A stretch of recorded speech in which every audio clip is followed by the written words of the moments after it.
You don't belong in seat 2A. This ticket must be stolen. That was the first thing Flight Attendant Sophia Bennett said to Henry Carter, her voice sharp enough to cut through the murmurs in the crowded cabin. No greeting, no courtesy, just an accusation thrown like a spear in front of first-class passengers, many of whom now turned to stare. It was 8:15 a.m. on a Monday morning at Los Angeles International Airport. Skylight Flight SE-247 bound for New York had just opened first-class boarding, but the process was already behind schedule. A glitch in the payment system had caused multiple card rejections during online check-in, forcing flight attendants to manually verify reservations using handheld devices that lagged, froze, and often misread. Henry Carter stepped into first class wearing a fitted black hoodie, charcoal jeans, and pristine sneakers. He carried a leather duffel and a folded boarding pass that read, "Carter Henry, Seat 2A, Priority 1, Clearance." He said nothing as he stepped forward, his posture calm, eyes scanning for his seat. But Sophia Bennett blocked his path with her arm. "Sir, I'll need to see your boarding pass." Henry handed it over wordlessly. She looked at it for less than 2 seconds before her tone shifted. "This doesn't look right. You're not on the manifest. This seat is reserved for paying passengers." Henry blinked slowly. "That's my name. That's my seat. I paid." Lucas Reed, the lead attendant, stepped over from the galley, glancing at Sophia's tablet. "He's not listed," he muttered. From across the aisle came another voice, sharper, colder. "He probably stole the ticket," said Ethan Ward, a white businessman in a tailored navy suit, sipping coffee and scrolling his phone. Several heads turned. Sophia stiffened. "Sir, if you could please move to the back of the plane, we'll sort this out later." Henry didn't move, eyes locked onto her. "I didn't steal anything. Check again." "Your platinum card was rejected at the kiosk." Sophia's lips pressed into a thin line. "Because your terminal is outdated," Henry replied. "Your system is broken. I'm not. Without verification, I can't allow you to sit in 2A. "Then verify it," he said, voice still level, tone edged with restrained authority. Just behind him stood Mateo Cruz, his assistant, already recording on Henry's phone, discreetly but deliberately. Harper Lee, a young black journalist seated in 3C, had started filming too, her lens now centered on Sophia's expression. Ethan Ward leaned into the aisle. "I've flown Skylight for years. I know the kind of people who sit here. No offense, but jeans and a hoodie?" Henry turned his head slowly. "The kind of people, Mr. Ward? What kind is that?" Ethan shrugged. "The kind that doesn't steal boarding passes, that's all I'm saying." Harper zoomed in on Ethan's face as he smirked. Jack Hayes, seated in 1D, cleared his throat. "Is there a problem here?" "The system's rejecting his name." Sophia held up the pass. "He's not on the list." "Because your list is wrong," Henry said. "Try checking it again manually, or better yet, ask for identification. You skipped that step." "I don't need to be told how to do my job," Sophia bristled. "Let's just move him back until we can confirm," Lucas interjected. Henry stayed planted, his presence as calm as it was unmovable. "If you touch me, I promise you'll regret it. Check the list." Mateo's voice came quietly from behind. "Sir, audio's rolling. This is all being logged." "Oh, great. Now he's recording us," Ethan scoffed. "Because this keeps happening and you think you can get away with it," Harper responded from her seat loud enough for the row to hear. "Just get security," Lucas muttered to Sophia. Henry turned slightly, speaking into the phone Mateo held. "Cruz, record?" The names. Sophia Bennett, Lucas Reed, Ethan Ward. Accusations made without evidence, denial of service, clothing-based profiling. Get it all. Profiling? That's a serious claim. Sophia flinched. "So is theft," Henry replied, "which is what you accused me of." Harper leaned forward. "Just to be clear, he hasn't raised his voice. He hasn't threatened anyone, and he's standing in front of a seat with his name on it. Look, we've all been waiting to depart. Ethan shook his head. Let's not delay the flight for one guy playing dress-up. Henry's gaze didn't break. You don't know who I am, but you will. At 22, Henry had been denied a business-class seat on a domestic flight simply because he wore joggers and a hoodie. The agent never looked at his ticket, just glanced at his clothes and said, "Try the gate for economy." That quiet shame sat in his chest for years. It didn't break him. It built him. It lit the fire that would one day own the skies. "You're not in our system," Sophia crossed her arms. "Then your system is broken. But I'm not." Jack looked at Henry. "This feels off. Let me speak to the captain." "Please do," Henry nodded. Timestamp 8:17 a.m. All statements logged. Mateo tapped the phone. "You people always play the race card when things don't go your way." Ethan leaned back, chuckling. "And you always play gatekeeper when you feel threatened." Harper's voice came next, steady but sharp. "That's why I'm filming." "Ma'am, recording isn't permitted without consent." Lucas raised his hand. "Neither is discrimination." Harper didn't blink. "I've asked you to leave. Final warning." Sophia's jaw tightened. Henry finally stepped closer, close enough for his words to cut through the pressurized air. "You just made the worst mistake of your career, Ms. Bennett, and I'm going to correct it right here, right now." He turned to Mateo. "Text the number. Begin verification with corporate." Jack returned from the galley, concern deep in his voice. "I spoke with the pilot. He suggested you all double-check. The printed manifest, not just the tablet." "The manifest was printed before the update," Sophia scoffed. "Then that's your fault," Jack said. "Not his." "This is insane. Can we just remove him already?" Ethan waved his hand dismissively. "Sir, message sent," Mateo whispered. Henry exhaled. "Good. In about 4 minutes, she won't be working here anymore." Silence hit the cabin like a dropped curtain. For the first time, Sophia looked shaken. Ethan stopped smiling. Lucas stared at the device in his hand, suddenly unsure. "My name is Henry Carter." Henry reached into his pocket, unfolded his ID, and placed it beside the boarding pass. "I own 40% of Skylight Airlines, and I will not be spoken to like a criminal because I'm wearing a hoodie." Sophia stared at the ID, her lips parting slightly. But before she could say a word, Lucas blurted, "That can't be right. I didn't see that name." His voice cracked under scrutiny. Sophia looked from the ID to the printed boarding pass, then to the tablet where the manifest still hadn't updated. She took a step back but didn't apologize. Instead, she doubled down. "Anyone could print that. We've had counterfeit passes before." "Scan it, cross-check it, or don't," Henry said. "Either way, the decision you make in the next 30 seconds will be remembered for the rest of your career." "He's bluffing," Ethan laughed, forced this time. "Nobody walks in here looking like that and turns out to be a billionaire. Look at him. Hoodie, sneakers, no watch, no briefcase. This is all for attention." But Jack Hayes leaned forward calmly.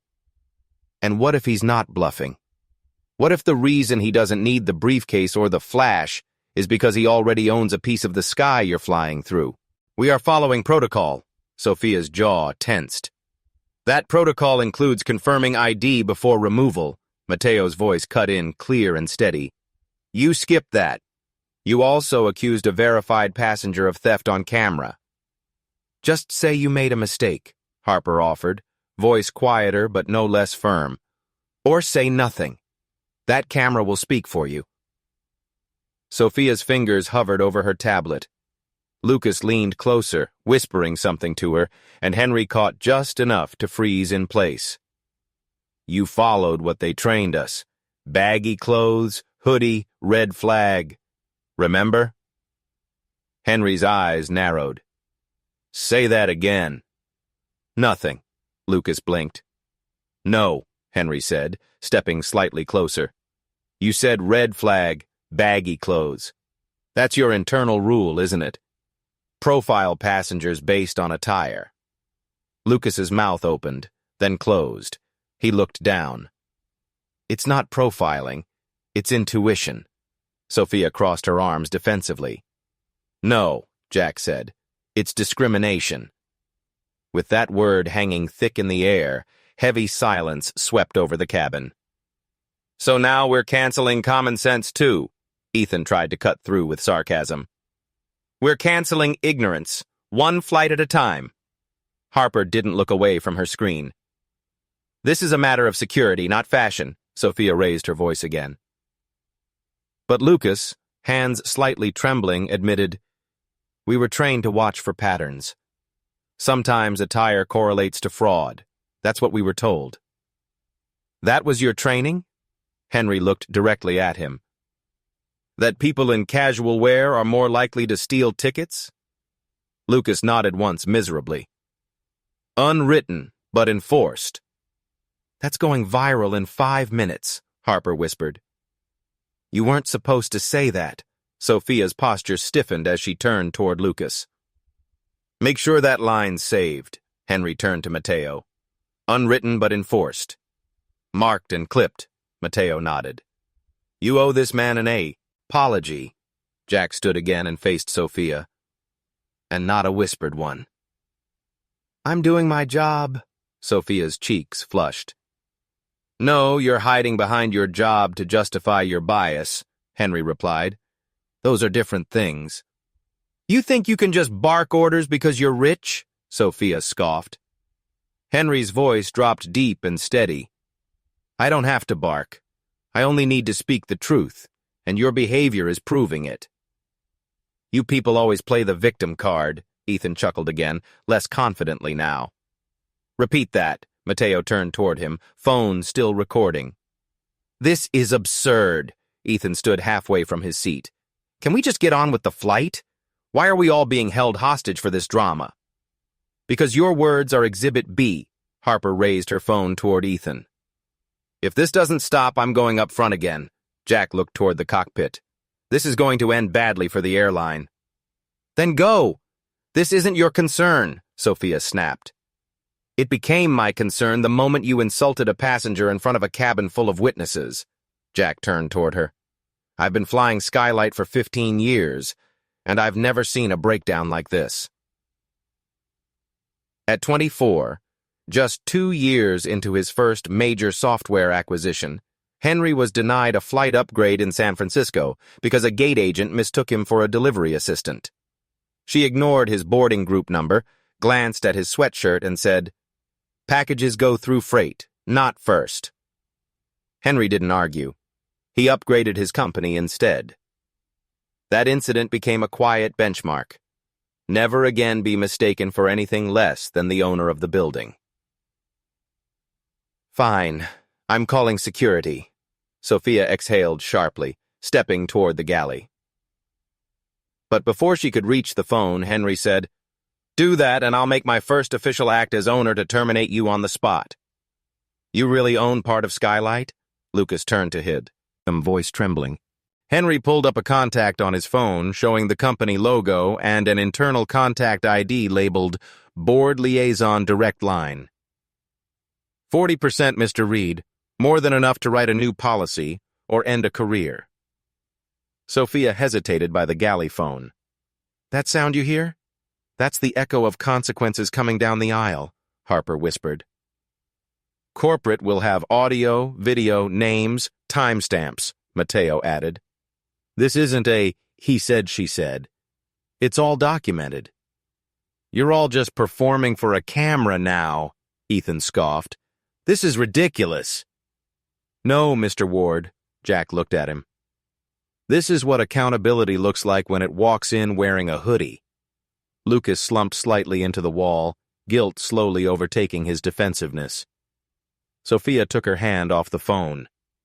Henry turned slightly and faced the entire first-class cabin. Let me be absolutely clear. What happened here today was not a misunderstanding. It was a pattern repeated and protected by silence. and I'm done being silent." Sophia didn't move, didn't blink as Henry's words echoed through the cabin. Her eyes flitted to the phone in Henry's hand, then to Harper's camera, still fixed on her, and finally to the crumpled boarding pass now half folded on the galley cart beside her. Lucas stepped forward again, voice low but strained. "Mr. Carter, if I may, I think there's a reason your name didn't show." Henry turned slowly to face him. "Go on."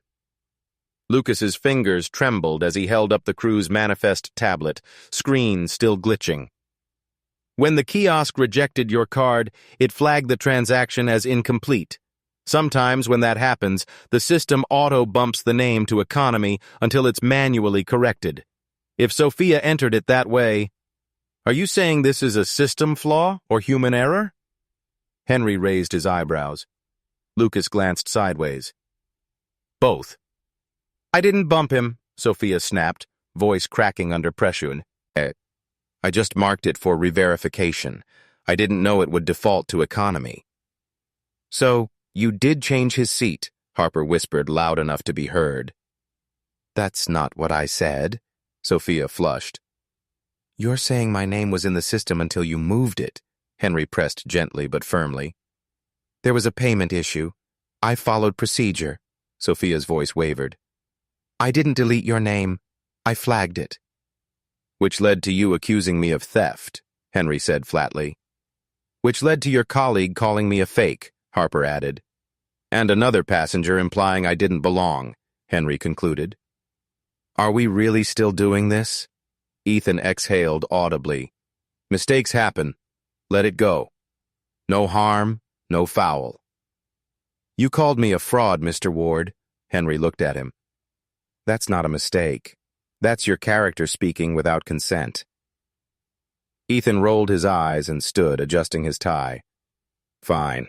I'll move to the business cabin until this circus ends." "No. You're going to sit right there and listen to how damage is undone." Jack stood with him. Sophia clutched the galley counter, visibly unraveling.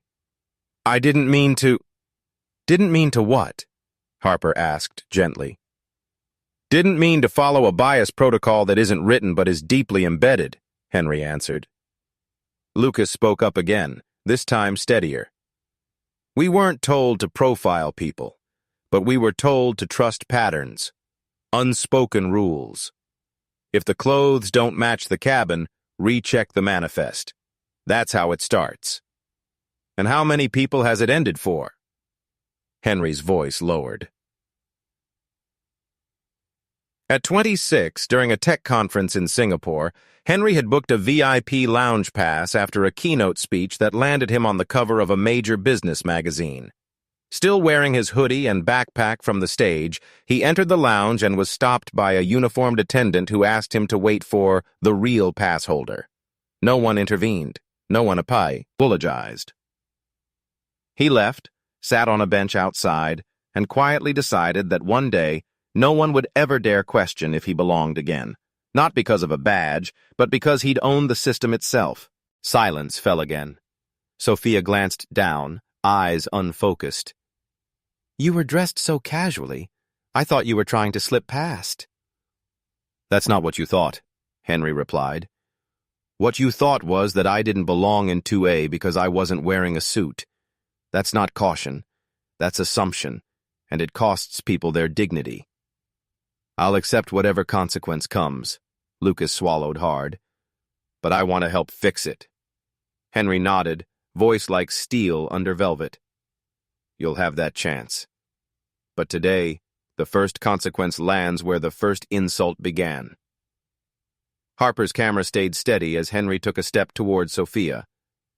"I'm giving you one opportunity to admit your mistake, not just to me, but to this cabin, to your co-workers, and to yourself. What you do next tells me if this is retraining or termination." Sophia's breath caught. She looked around the cabin.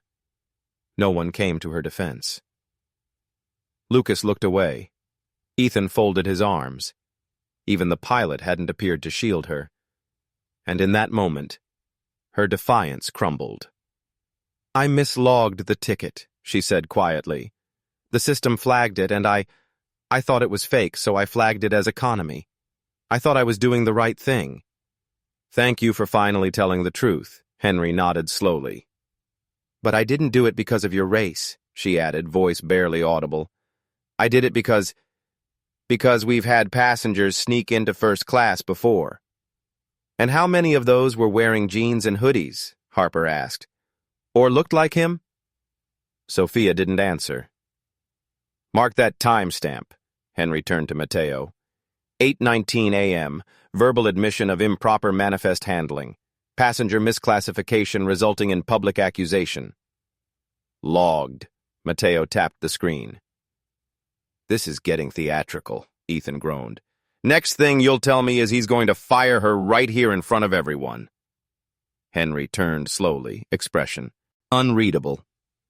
Actually, Mr. Ward, that's exactly what I'm going to do. Wait, you're serious? Ethan blinked. He wasn't joking when he said 40% shareholder. Jack leaned in. This man can rewrite the sky. And he just did, Harper whispered. Wait, Mr. Carter, please. I didn't mean... Sophia's eyes widened. Henry raised a hand. Not here, not now. You'll get a fair explanation, but the moment you accused me without verification, you violated the integrity of this airline and every protocol we're meant to uphold. As of this minute, you're relieved of all passenger-facing duties. Lucas stepped forward, unsure. What about... We'll talk in the galley, Henry said. For now, take her badge and headset. The silence was broken only by the soft clicking of Mateo's phone as he logged each word. Well, I've never seen a corporate reckoning delivered this quickly. Harper lowered her camera, visibly moved. Power trip, Ethan muttered. No, Mr. Ward. Henry looked at him one last time. This is a correction, one that should have happened a long time ago. He turned to Harper. Thank you for documenting what many would have denied. Truth needs witnesses, she nodded. And so does justice. Henry looked at the other passengers. Before she could reach the phone, Henry said quietly, You all heard that? She just called security on a verified shareholder of this airline. A ripple moved through the seated passengers. That's enough. Jack Hayes stood again.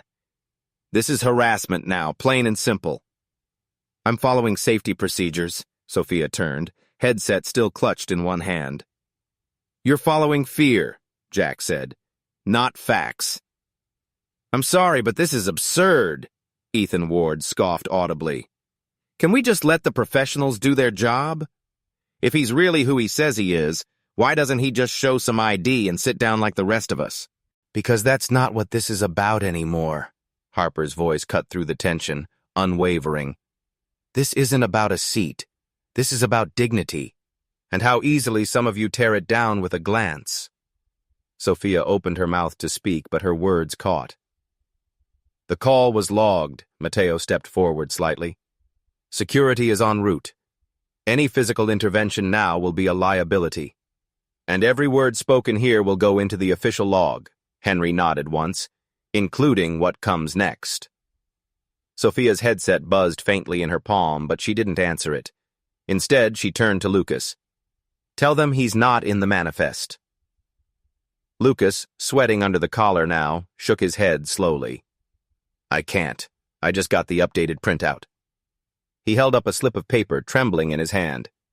Henry Carter, Seat 2A, First Class, Priority 1, verified. The cabin collectively inhaled. Now, do you want to amend your statement? Harper turned the camera back on Sophia. Oh, come on, Ethan stood. He probably paid someone to fix the manifest. Say that louder for the lawsuit. Harper swung her camera toward him. Ethan stepped back down into his seat, his bravado melting into cornered frustration. Sophia, still silent, turned to the new manifest and scanned it, her eyes locking on Henry's name. I don't understand how it updated. It wasn't there before. Because you moved it, Henry said, calm and deliberate. And now that it's been restored, so has the truth. But we're not done yet. Then let's finish this story, right? Harper's voice was soft but sharp. You should probably cancel that security call before it gets worse. Jack took a step toward the aisle. Or let them come, Mateo added. Let them see the footage before they touch a single person. At 28, just after finalizing a $200 million acquisition for his firm, Henry had arrived at a private terminal in Phoenix F, or a charter flight home. He waited quietly in the corner, dressed in his usual jeans and zip hoodie. When a staffer approached and said, "This lounge is reserved for executives, sir," he'd smiled and replied, "I am the executive." But no apology came. Instead, the staffer said, "You don't look like it." That moment didn't trigger anger. It triggered strategy. Henry left quietly, but by the end of that fiscal quarter, he had secured board-level access to that very charter firm. It was the last time anyone questioned if he belonged near a runway. Sophia opened her mouth again, but this time what came out wasn't an order or an excuse. It was the truth. We were told during training to watch for red flags, and yes, baggy clothes, hoodies, no visible status markers. Those were on the list. The cabin went still. No one breathed. "Got it," Harper whispered as her phone stayed trained on Sophia's face. "Verbal admission. Profiling directive. 8:21 a.m. You just said out loud what too many passengers have only guessed." Henry stood straighter. "That your training isn't written down, but it's alive and well. You see a hoodie, and you see a threat." "It wasn't supposed to be like that." Lucas looked ill. "It was just guidance." "Guidance that targets people who don't dress like you expect," Jack responded before Henry could. "That's not safety, it's selective exclusion." "And you all just saw how fast that guidance turns into accusations," Harper added. Sophia's headset buzzed again. This time she picked it up, said a few rushed words, then hung up. "Security is standing down. They were told it's resolved." "Good," Mateo said. "Because if they had touched Mr. Carter, you'd be answering to legal right now, not just corporate." Sophia looked smaller now, her body, her voice, her presence shrinking under the collective weight of what she had said. "So what now?" Ethan leaned back, arms crossed. "He gets to fire her and parade around like a hero." "No parade," Henry glanced at him. "Just accountability." He turned to face the cabin once more. "You've all witnessed what happens when a silent rule is broken open. I didn't come here to make a scene. I came here to take my seat. But because of a hoodie and an outdated rule book, I was accused of theft, profiled, and nearly removed." Harper turned her camera briefly to the other passengers, capturing faces, some embarrassed, some angry, some quietly nodding. "You don't owe them an apology," Jack said quietly to Henry. "They owe you one." "I do." Lucas stepped forward. "I'm sorry. I should have spoken up sooner. I should have checked the paper manifest first." Sophia didn't speak. She just set her headset down on the galley tray beside the now wrinkled boarding pass and looked away. "We'll begin internal review immediately," Mateo said. "The footage is clear. The logs are secure. Skylight will have no choice but to respond." "They will," Henry nodded once. "And I'll make sure of it." Henry didn't rush. He stood still in the center aisle of first class, letting the weight of the silence settle over every leather seat and overhead bin. His voice, when it came, was quiet, but no one mistook it for soft. "You've heard the accusations. You've seen the proof. You felt the silence that followed. So let me speak now. Not as a passenger, not even as a shareholder, but as a man who's been in this seat 1,000 times and denied it more times than I care to remember." He turned toward Sophia, who had not lifted her head since setting her headset down. "Ms. Bennett, your actions today did not begin with a system error. They began with an assumption. You looked at me and saw someone who didn't belong. You turned a boarding glitch into a character judgment. And then you spoke those assumptions into existence in front of witnesses, into a phone that's now in legal custody, and on a Camera that's already time-stamped and archived. Sophia didn't speak. Henry continued, unwavering. Effective immediately, you are terminated from all active roles within Skylight Airlines. Your conduct violated protocol, ethics, and the most basic human decency required to serve the flying public. He turned toward Lucas. Mr. Reed, you supported her claim without confirmation. You cited a manifest you hadn't rechecked. You made comments about my appearance that implied economic fraud. As a lead attendant, your responsibility was not just to serve, it was to lead. You failed at both. Your employment is not terminated today, but your record will reflect formal reprimand, and you will be reassigned to compliance review under internal supervision. Lucas nodded once, jaw clenched. Henry turned to the passengers. Let it be known this isn't about punishment. This is about restoration. You cannot fix what you're unwilling to name. Today we name it. Then his eyes found Ethan Ward, who sat with arms folded, posture defensive but visibly rattled. Mr. Ward, you are not an employee, so I cannot fire you, but I can and will invoke Skylight's flight discretion protocol. Effective immediately, you are banned from all current and future flights operated by Skylight Airlines or its domestic affiliates. Your behavior was inflammatory, discriminatory, and disruptive to the safety and dignity of every person on this aircraft. Ethan turned toward the front of the cabin, but a crew member blocked the aisle. You'll be escorted out after landing, Mateo's voice was crisp. If you refuse, Skylight Security will handle your removal. The ban is already in the system. Ethan sat back down slowly, now cornered by his own arrogance. The cabin was still tense, but the shift was palpable. What had been fear was now resolve. Henry took one final breath and turned to face the crew jump seat, where Lucas still stood rigid. Is there anything else you wish to say? Ethan stood, voice hot and indignant. You can't be serious. I said what everyone else was thinking. He walks in here looking... Lucas looked down at the tablet still shaking in his hands. Yes, there's something you all need to know. He swallowed hard. There were other complaints about profiling, attire-based assumptions, verbal slights. They came in over the last few months, passengers filing verbal complaints about how they were treated at boarding, in premium cabins, even in lounges. But they never made it to corporate. Why not? Harper whispered. Lucas blinked, shame breaking through his composure. Because we filtered them out. The crew talked about it after shifts. No one wanted to get flagged for bias. There's this unwritten culture that if you rack up too many complaints, you lose prime route eligibility. So we handled things internally. We said we resolved it. We marked complaints as passenger confusion or no follow-up. But it wasn't confusion, it was bias.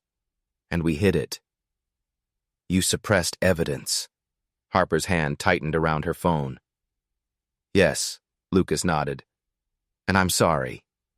We thought we were protecting ourselves, but all we did was protect a pattern. Henry's eyes didn't narrow. They softened, just slightly, with the pain of recognition. How many? 6 this quarter, maybe more. I only know my own, Lucas replied quietly. That's a policy breach. Mateo stepped forward, phone still recording. Suppressing guest reports violates FAA and internal compliance standards. Then we'll treat it as such. Henry nodded slowly. I want an audit. Full access to internal complaint records for the last 12 months. Every time an attire-based incident was mislabeled, we uncover it. Understood. I'll alert compliance and start a ledger review, Mateo responded immediately. You're going to assist in this, Henry turned back to Lucas. Not because I trust you, but because you owe it to the people you silenced. Yes, sir, Lucas whispered. The rest of the cabin stayed silent, watching this, unfold like a live ethics tribunal at 35,000 feet. We can't change the past, but this feels like the future being built right here, Jack Hayes finally spoke. Exactly, Henry nodded. What happened here won't be hidden behind corporate language. It will be named and reformed. He turned to Harper. You didn't just film an incident. You filmed a turning point. I just pointed the lens, Harper replied. You lit the truth. HR confirms all terminations and sanctions are registered. Mateo raised the phone. Security will meet us upon landing. Henry returned to seat 2A, not because it was his by policy, but because now everyone understood it had always been his by right. By the time Skylight Flight SE-247 landed at JFK, the story had already begun to ripple beyond the cabin walls. Sophia Bennett was quietly escorted off the aircraft, her badge deactivated, her access revoked. Lucas Reed remained grounded, placed under formal compliance review. Ethan Ward was met at the jet bridge by legal staff and issued a permanent no-fly notice. Harper Lee was invited by Skylight's executive office to join as an independent ethics advisor for the new Skyfair initiative. She declined the title but agreed to consult on one condition, that the training materials include the full footage from the flight without edits, without disclaimers. Henry Carter didn't hold a press conference. He didn't need one. Word traveled on its own. Within days, Skylight issued a public statement confirming Sophia's termination, Ethan's ban, and the official launch of the Skyfair policy, a new internal system designed to end the suppression of bias complaints and introduce full visibility into crew conduct and passenger grievances. Reports that were once discarded were now logged in real time. Verbal complaints once dismissed were verified by passenger statements. And every crew member on domestic routes was given 30 days to complete a new mandatory bias certification program. Henry didn't push for revenge. He pushed for structure, for truth that couldn't be hidden behind a tablet or shrugged away with the phrase, "not on the manifest." Harper's footage, raw, unfiltered, time-stamped, became the core of the Skyfair program, played in hangars and training rooms across the country. And on the following Tuesday, Henry received an email from a former Skylight employee who had quietly left the company 2 years prior. I saw what happened, and I need to tell you. Sophia wasn't wrong about the culture. We were told not to log bias complaints. We feared the numbers. I filed 3 complaints, and each time I was told I'd be reassigned if I kept pressing. So I stopped, and then I quit. Watching you stand up the way you did made me realize I shouldn't have left quietly. If you enjoyed this video, make sure to like, share, and subscribe to our channel for more amazing content.